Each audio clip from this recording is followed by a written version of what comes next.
mis tegelastev juhtus pärast 9. osa, kas see on Queeni inimversioon ja kas see kustutatud stseen kinnitab, et hämmastava digitaalse tsirkuse teine hooaeg tuleb. Seekord toome teieni kogu digitaalse tsirkuse lisasisu, mida vaid vähesed teavad. Meile lekkis Jaxi lõpp juba ammu.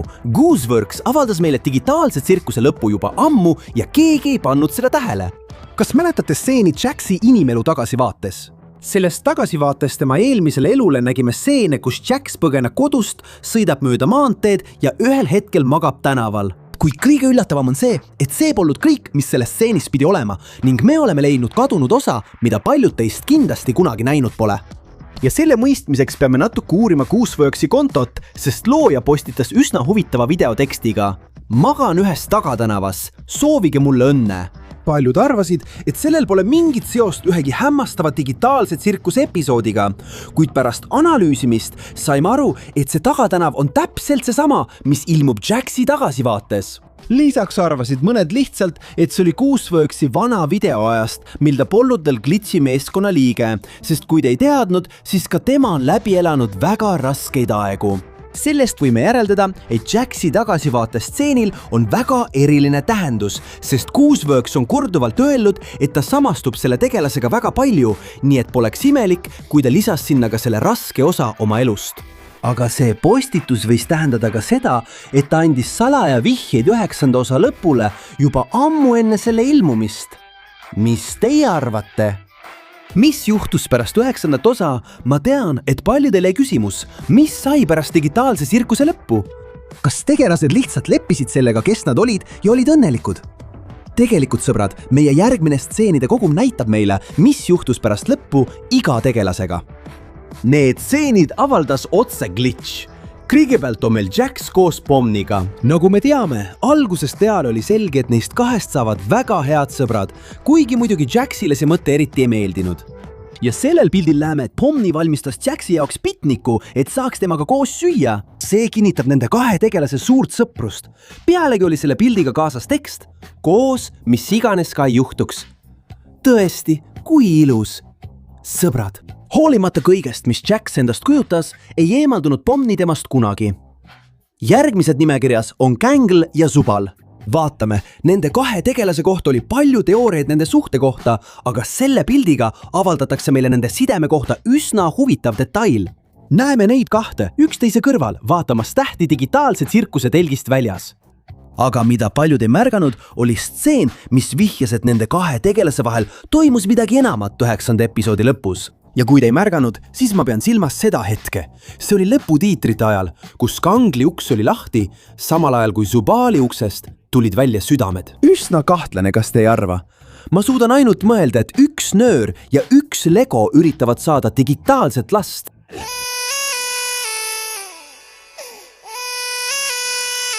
Muide, kas te mäletate, mida Zubal ütles? Ma tahan, et sa lubaksid meil seksida. Aga jättes kõrvale Zubal ja Gangli suhte, näidati meile ka, kuidas Pomni ja Ragata suhe pärast lõppu kujunes. Nad tundusid algusest peale olevat väga head sõbrad ja 9. episoodi alguses olid mõlemad juba palju lähedasemad kui varem. Aga sellel järgmisel pildil näeme, et nende suhe muutus veelgi erilisemaks, sest nad joovad koos kuuma šokolaadi digitaalse tsirkuse kohvikus.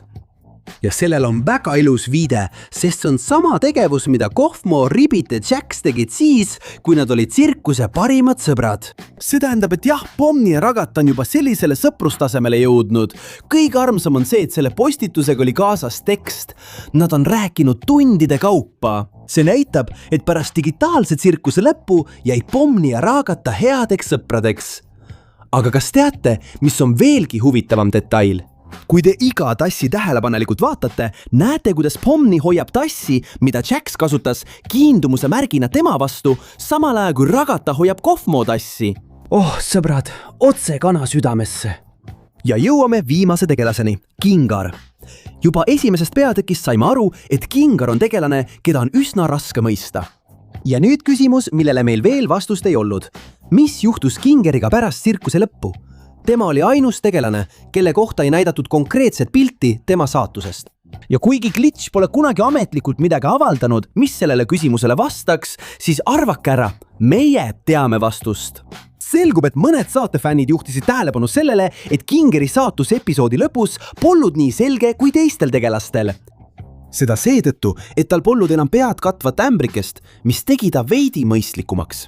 Ja sõbrad, tegelikult näidati meile Kingeri saatust ühes kindlas lõpustseenis, sest näeme, kuidas Kinger raputab pipart oma taldrikule, mitte leivapudrule. Lisaks on tema kahvel laua külge kinni löödud, mis viitab sellele, et ta tõenäoliselt langes tagasi oma segasusseisundisse. Sellega saab meile üsna selgeks, et ta pöördus tagasi oma vanade kummaliste käitumiste juurde, nii et tõenäoliselt ei saanud ta nii õnnelikku lõppu nagu tema teised kaaslased. Aga ma mõtlen, miks talle lihtsalt päikeseprille ei anta ja asi ants? Võib-olla on ta oma segasusseisundis õnnelikum kui teadvusel olles, teades, et ta ei saa kunagi välja. Ja kas te märkasite, et Jax, Ribbit ja Kofmo tulid lõpuks tagasi? Miks nad jälle koos olid, nagu väga head sõbrad ikka? Kane ja Bubbly salajases vestluses räägiti väidetavast alternatiivsest lõpust 9. episoodi, kuid see pole kõige olulisem, mida see väidetav lekkimine meile paljastas. Tegelikult näidati meile ka vestlust Kane ja Bubbly vahel, mida me 9 episoodis kunagi ei näinud. Kohe lõpus saame stseeni, kus näeme digitaalse tsirkuse telgi eemaldumist, kuid selles alternatiivses versioonis ei lõigata telki ära, vaid see liigub edasi ja me näeme Kane'i ja Bubblyt koos. Hull on see, et Kane mainib, et tsirkuse liikmed tunduvad nüüd õnnelikumad ja Bubble vastab ainult oma tavapäraste segaste küsimustega. Aga pärast seda kuuleme, kuidas Kane ütleb midagi väga tähtsat. Ta ütleb, et inimversioonidega tegelastel toimub midagi halba. Kohe pärast seda eemaldub stseen taas zoomiga, viies lõpuks peatüki lõpuni. Kas see oli tõeline digitaaltsirkuse lõpp? Paljud arvavad, et see ei pruugi tõsi olla, sest Bubble kõrvaldati kindlasti, kuid Gooseworks ise ütles, et kõrvaldatud olemine ei tähenda surma, vaid lihtsalt seda, et ta saadeti tühjusesse teise kohta. Jätke kommentaaridesse oma järeldus. Queenie inimversioon.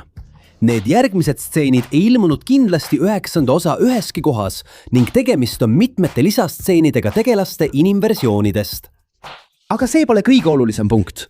Pigem on tähtis see, et nende stseenide sees nägime üht salajast tegelast, keda meile samuti 9. osas ei näidatud. Ja neid võeti üles kaadritagustest, mille salvestas ei keegi muu kui Jaxi inimversioon. Selles videos näeme mitmeid tegelaste inimversioone nagu Ragata, Pomni, Gangle ja Zubel. Ja loomulikult ilmusid nad samas asukohas, mida meile lõpus näidati.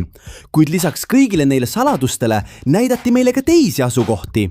Näiteks oli meil stseen, kus tegelased olid Zubeli paaris. Samuti nägime kaadreid mõnest tegelasest kaadri taga, kui nad tegid sotsiaalmeedia postituste jaoks lõiku. Tegelikult näeme ühes kaadris Jaxi inimversiooni kandmas oma kulleri vormiriietust. Kuid selle telgitaguste sessiooni kõige muljetavaldavam saladus oli stseen tegelasega, keda meile näidatakse palju harvemini kui teisi. Ja loomulikult pean silmas Queenie inimversiooni. Näeme teda kallistamas Queenie kaisukaru. Salapärane lühifilm Järgmine stseen käsitles ideed, mis tekkis pärast seda lõppu. See oli konkreetne stseen, mis väidetavalt pärines 9 osa ülejäänud materjalist või oli osa täiesti uuest sisust, mida kunagi ei kasutatud. Kõige huvitavam selle juures oli see, et arvati, et looja võib olla huvitatud digitaalse tsirkuse lühifilmide tegemisest. Aga me ei saanud kunagi täpselt teada, kas need oletatavad lühifilmid toimuksid enne või pärast digitaalse tsirkuse lõppu. See lisasisu algab pildiga, kus Pomni suhtleb kurja Jaxiga.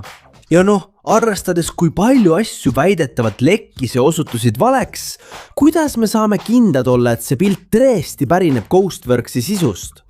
Sõbrad, et seda selgitada, oleme kindlad, et see sisu ei kuulu tegeliku sisu hulka. See on välja jäetud 9. episoodist, sest pildil näeme kinguri kindlust, kuid see ei ühti sellega, mida näidati meile 9 episoodis pärast Jaxi abstraktsiooni. Aga mida teie arvate? Kas arvate, et see stseen on tõesti Gooseworksil pärit? Ja öelge, kas teate veel mõnda lisasisu, mida me siin ei maininud? Ootame teie kommentaare!